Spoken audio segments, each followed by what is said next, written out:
All right, hello there, welcome back to another wee bit different video. Today's video, getting back into NFL Weekly series I've been doing for a long time now. Actually, I just started it this year. I'm thinking of NBA Weekly here.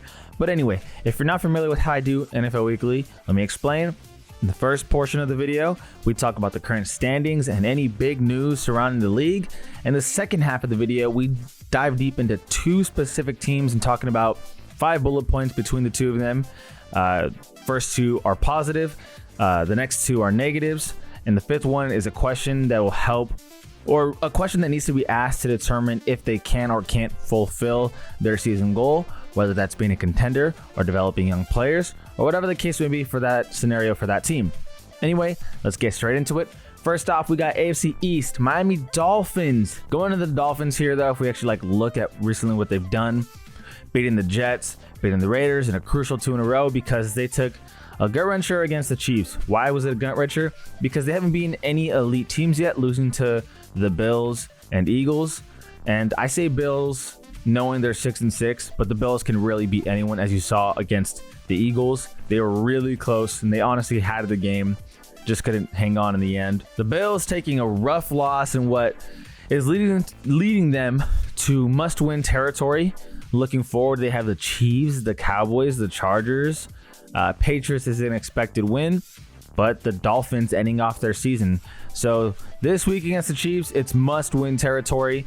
The Bills are definitely up for it. I think their team is still really good. Their point differential is still plus 100, meaning when they're winning, they're demolishing teams. When they're losing, super close games. They just have to pull through and win those close games. Jets losing 4 in a row. Not much to talk about. Offensive disaster class. Patriots, the tank continues. Not that you expected it at the start of the season, but it continues from here on out. AFC West, Chiefs are at 8-3. No surprise here. The biggest surprise, actually, though, speaking of the Chiefs, is their defense has been better than their offense, even though their offense has Patrick Mahomes. Reason being, Patrick Mahomes has no other receivers to throw to aside from Travis Kelce, and that's because he's a tight end. Broncos at 6-5, winning 5 in a row. The hottest team in the NFL right now. Not the best, of course, but they are definitely the most on fire, winning 5 must-win games in a row, to be honest. Season-defining games in a row. They look to continue that against the Texans. Texans are fighting for playoffs, so that's important for them as well. Raiders losing 2 in a row, which is unfortunate for them. It's looking like their playoff chances are not great. And the Chargers, Brandon Staley is going to get gone, losing 3 in a row. They have to win every single game to have a chance, let's be honest. Not looking good. Ravens looking like the team to beat in the AFC North. Steelers getting a much needed win against the Bengals. Offense was actually clicking. Definitely couldn't follow through with some execution, but I will say the offense looks significantly better with Matt Canada gone. Browns 7-4. Browns are an offensive hell right now. And then wrapping it up with the AFC South, the Jaguars 8-3, the Colts 6-5, the Texans 6-5. Who would have thought that the AFC South is actually pretty solid? I mean, I think a lot of people expected the Jaguars to take the next leap, but for the Colts to be 6-5 at this point is pretty crazy. They have won 3 in a row. Although I will say this, as a Jonathan Taylor fantasy owner, I am extremely disappointed and bummed out that I won't have him possibly for the next 2 to 3 weeks and or more. Well, guaranteed out 2 to 3 weeks and or more, which is really unfortunate because I need to win to get in. Looking at the NFC side of things, the Eagles are 10-1. They are the team to beat in the NFL. It's going to be interesting because they have the 49ers upcoming this following week, which is surprising to me that they're not a primetime game. I would have thought that the NFL was smart enough to say, let's make these guys, 5:20 Pacific time, national television, and everyone's going to watch. It's going to be a great game. But no, they haven't played at 1:25 Pacific time. And then they had the Chiefs playing the Packers for Sunday Night Football, which is like, okay, buddy. So we got the Cowboys sitting at 8-3. Not gonna lie, the Cowboys have not beaten any team above 500, but I'll take it as a Cowboy fan. I just really want us to see I really want us to be a really good team. Giants 4-8, not impressive. Commanders 4-8, not impressive. Don't need to talk about them. And the Niners looking for vengeance. against the Eagles. You know, they talked a lot last year saying they should have beaten the Eagles if they had a healthy quarterback. This is their chance to prove it. Let's see what they're made of against another elite team. Seahawks 6-5, losing an important division game against the Niners, killing their chances at winning this division in general. So their best bet seemingly is going to have to be through the wild card to get in the playoffs. Rams, Kyron Williams looking like a freaking stud, coming out of nowhere, honestly, to deliver a performance like that. You know, you can argue he was good, but to do what he did against the Cards, that was unexpected. NFC North, Lions leading the way. Vikings losing 2 crucial games in a row. I think Joshua Dobbs will get another go, though, because they have not had Justin Jefferson. And with him back, that's going to change things. I definitely think they say, Joshua, you're going to get another go, get another game. You know, if they win, I think he'll stay under center, assuming he plays okay and just enough to make it winning football. But Justin Jefferson being back is going to change a lot for this offense, going to give everyone a lot more opportunities to be open. And the last division, and also the worst division, funny enough, Falcons 5-6, Saints 5-6. Falcons, though, beating the Saints in a huge game. Obviously, against a division rival, that's important. But not only that, against the division rival that was first placed at the time, they needed that win to tie their record. So now they're both 5-6, but Falcons have tiebreaker, and Buccaneers at 4-7. Even though they're 4-7, they're still in the hunt because of this division and how low the records are. And Panthers firing their head coach and some other coaches as well, which is pretty interesting to take note of because they drafted Bryce Young first overall, and now he has no structure because there's already a new head coach on the way, plus other coaches. Okay, this is my favorite part of the video. Get a dive deep into 2 teams. Not gonna start with a bunch of BS. Let's get straight into it. We got, drum roll please, we got the Miami Dolphins as our first team to be talked about today. And the first bullet point, let's get straight into that as well. Cheetah is still taking big strides. What I mean by that is Tyreek Hill is definitely the best player on the team, not just the offense, but the team. What Tyreek Hill's been able to do all season long, obviously create separation because of his speed, making some really tough catches. Not only that, he is the focal point in the offense when it comes to targets, when it comes to touchdowns, and this dude has been flat out phenomenal. So Tyreek Hill right now at 11 games in, 88 catches, 1,324 yards, 10 touchdowns, which by far and away leads the team. The next closest person is Jalen Waddle at 52 catches, 691 yards, and 3 touchdowns. So if you're looking at how good Tyreek Hill is, boom, there you go. He leads the NFL in receiving yards. He has to lead in receptions, I'd imagine. And touchdowns, honestly, he probably leads in that too because he's been freaking amazing. Just watching the guy, though, defenses will literally game plan against him and try to stop him. But the dude is consistent in that it doesn't matter what they do. You have a safety over the top, doesn't matter. Tyreek Hill's faster than them. He is so fast that even with the safety over the top and then the person man coverage on him, the dude just zooms, whether it's a crossing route, a drag route, a streak, it does not matter. Tyreek Hill finds a way. It could be a motion route where they're just using him as a decoy. He still attracts so much attention from the defense that the offense still, they can hand the ball to Mostert, or whether it's Achane, you know, when he was healthy, looking to get back this week, or whether it's Salvin Ahmed or Jeff Wilson or whatever the case may be. Jeff Wilson hasn't had much carries. He's definitely a pass catcher now for that team. But the point is, Tyreek Hill has made everyone's lives easier, and they are force feeding him, even though he is dealing with a lot of different kinds of coverages to stop him. Okay, so our second bullet point here is they got a fast-paced offense. Let me tell you these names right now. Tyreek Hill, whom we talked about earlier, he's named the Cheetah for a reason. Jalen Waddle, who is nothing but speed, man. Raheem Mostert, y'all know how fast he is. Devon Achane, y'all know how fast he is. I'm probably missing another name or two, but this team is filled with speedsters. Guys who can just take the ball and zoom. No worries, no problems, just get it and go. Now, how they make it work is they have a lot of motion plays. They actually do the most motion plays in all of football.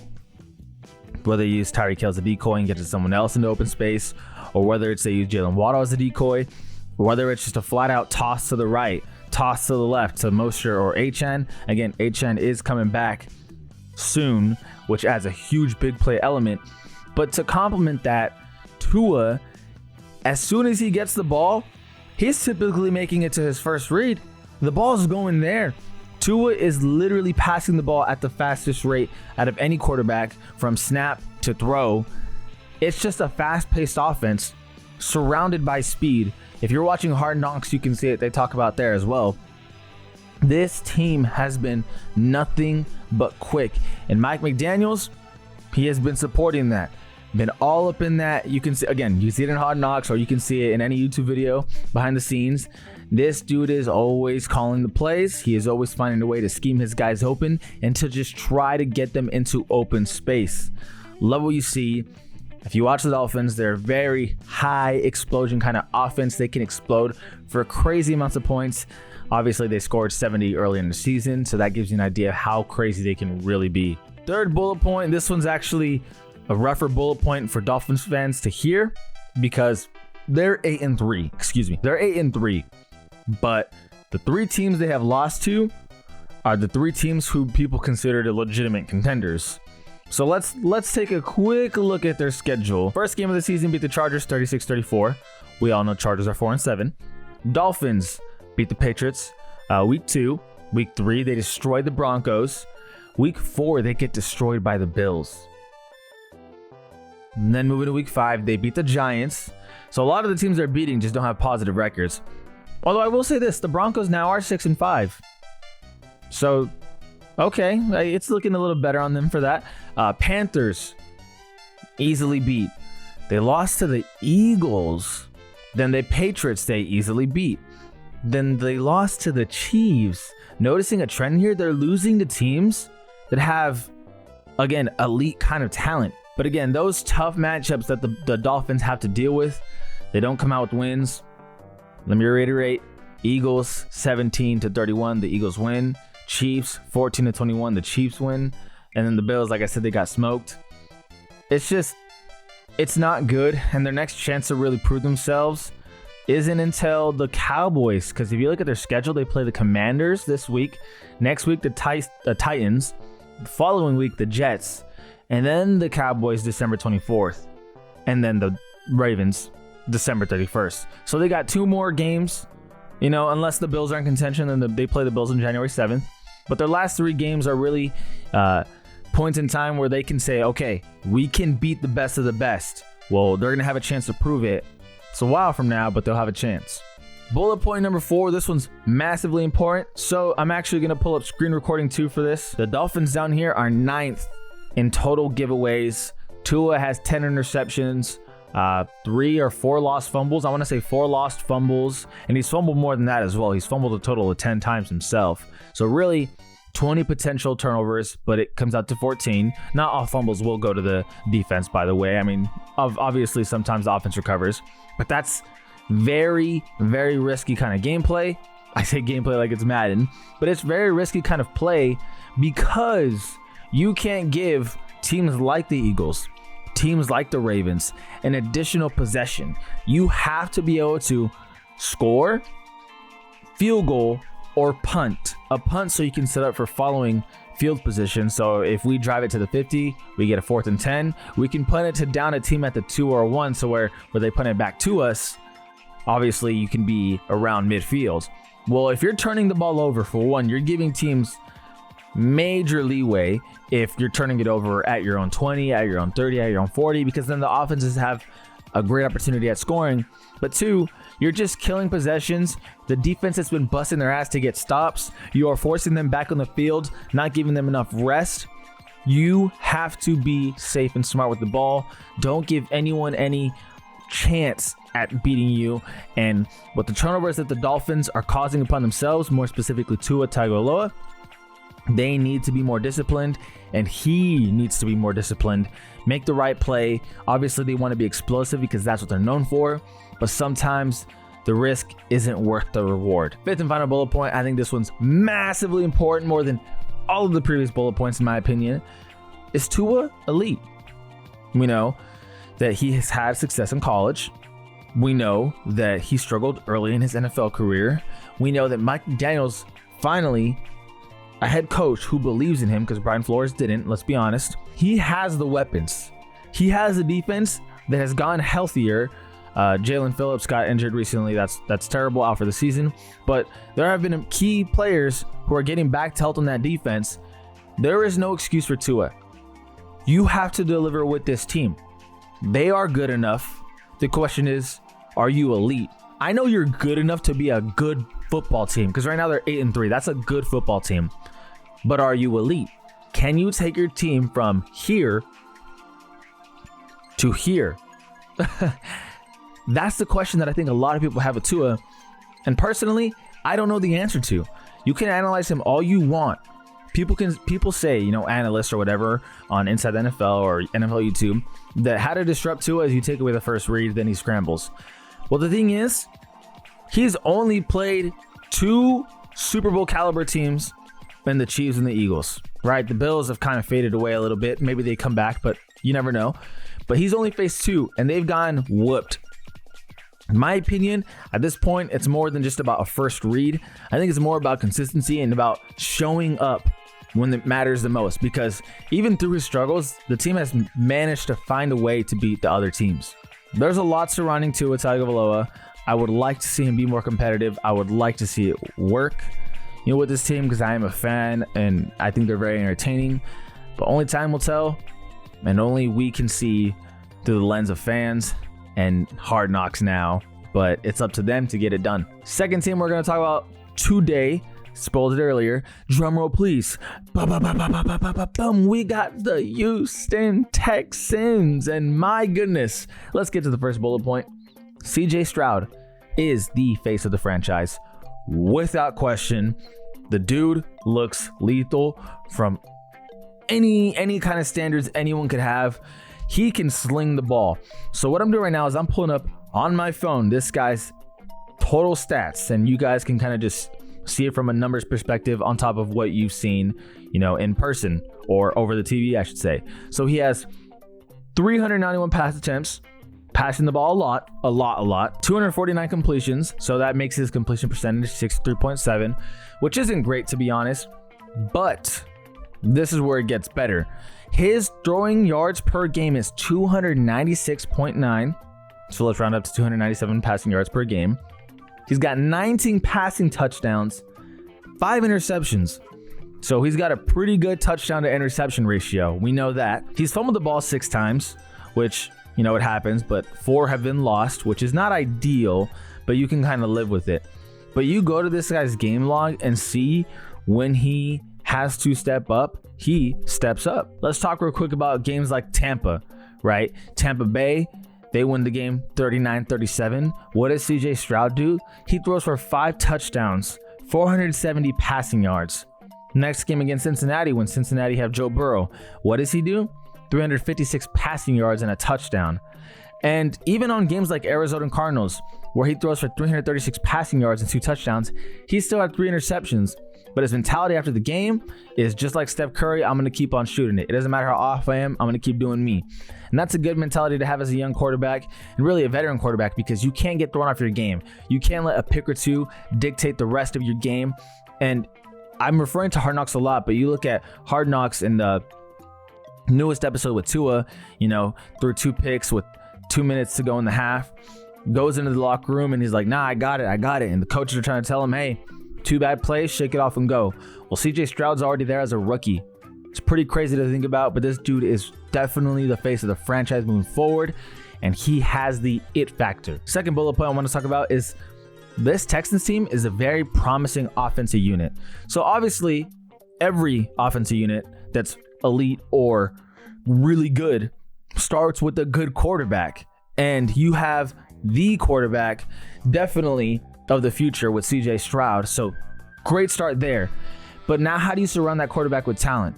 Well, how the Texans surround him with talent is they get someone like Tank Dell, who's been absolutely phenomenal these past 4 games? Okay, let's look at his past 4 games. Jacksonville, 5 catches, 50 yards and a touchdown.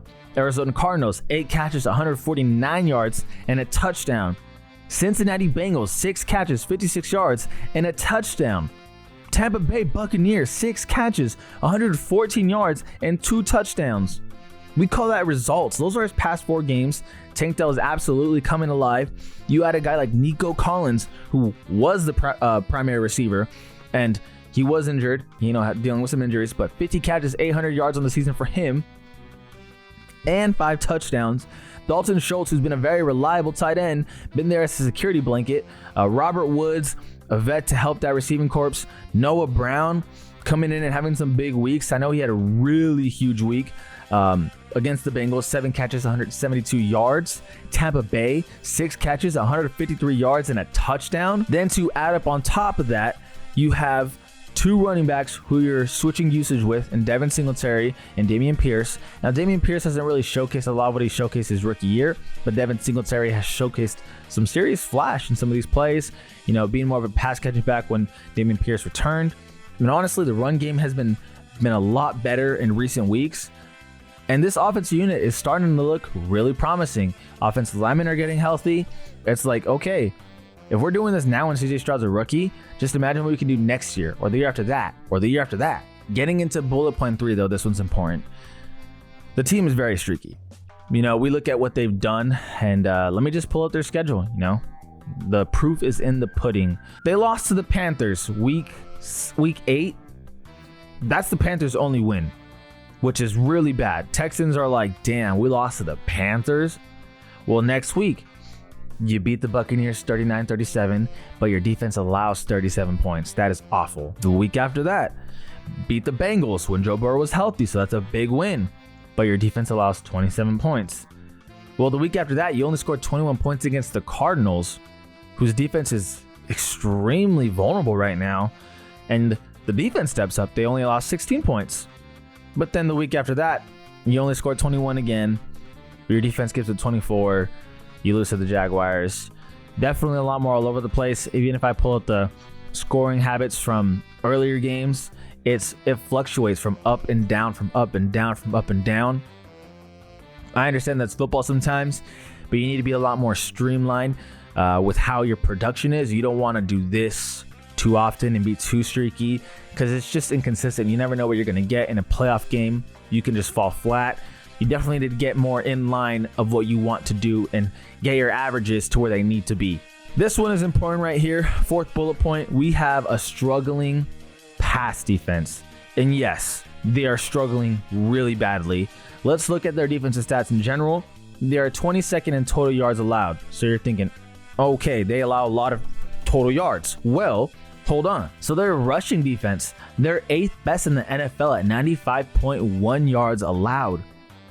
So if your run defense is really good, but your total yards allowed is 22nd in the NFL, what does that say about your passing yards, your passing defense? Their passing defense is 27th worst in the NFL at 252 passing yards allowed per game. And that's killing them. I mean, you look at their third down percentage, 24th. A lot of that's 3rd and 5, 3rd and 6s, 3rd and 4s, where it's passing plays, and they just can't get off the field because they can't get a stop. They can't stop the pass. This defense's pass defense has been all over the place. I mean, you look at the loss against the Jaguars this past week. They lost 24-21. They did a great job with their run defense, right? Travis Etienne, 56 total yards on the ground. Dearness Johnson, 19 rushing yards, total yards on the ground. I shouldn't say total yards because that's misleading. Travis Etienne, 56 rushing yards. But Trevor Lawrence, 364 passing yards in a game where the rushing game had no effect, really. That's too many yards for the Texans to allow, to be honest with you. And the game before that, Kyler Murray, 214. Not bad, but Kyler Murray hasn't been great in terms of passing yards thus far. Joe Burrow, the week before, 347 passing yards. It's just not good. The week before that, Baker Mayfield, 265 passing yards, no interceptions, and 2 touchdowns. Again, passing defense, they got to stop being vulnerable. And the last bullet point here, I think, is a great bullet point if you're a Texan fan. If you're not a Texans fan and you're in their division, be afraid, because 5th bullet point here, it's not a matter of if, but when. What do I mean by that? This team will be good. in the future. The question is, when will they be good? Is it going to be this year where they fight to make the playoffs? Is it next year? Is it 2 years?